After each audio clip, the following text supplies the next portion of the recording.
কিয়ামতের আগে নাকি ঘন ঘন ভূমিকম্প হবে, এটা কি সত্য?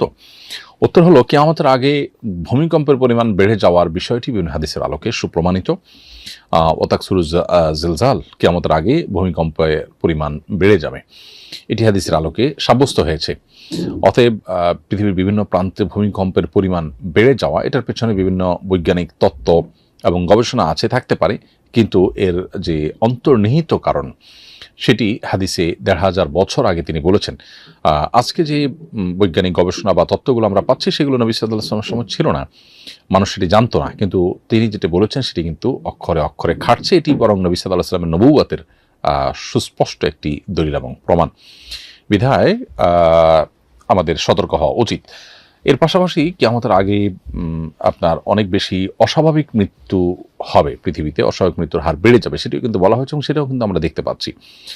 জ্ঞান বিজ্ঞানের উন্নতির এই যুগে মানুষের জীবনের নিরাপত্তা অনেক বেশি থাকার কথা, কিন্তু অস্বাভাবিক মৃত্যুর হার কিন্তু দিন দিন বাড়ছে এবং নবী সাল্লাল্লাহু আলাইহি ওয়াসাল্লাম যেটি বলেছেন সেটি কিন্তু খাটছে। এটি তার প্রতি ঈমানকে আমাদের আরও বাড়িয়ে দেয় এবং আমরা এ ধরনের ভূমিকম্পে আল্লাহর কাছে ইস্তেগফার এবং তওবা করব। কিয়ামতের খুব নিকটবর্তী সময় বড় আলামতের মধ্যে থেকে একটা হলো যে পৃথিবীর পূর্বে পশ্চিমে বড় বড় ভূমিধস ঘটবে।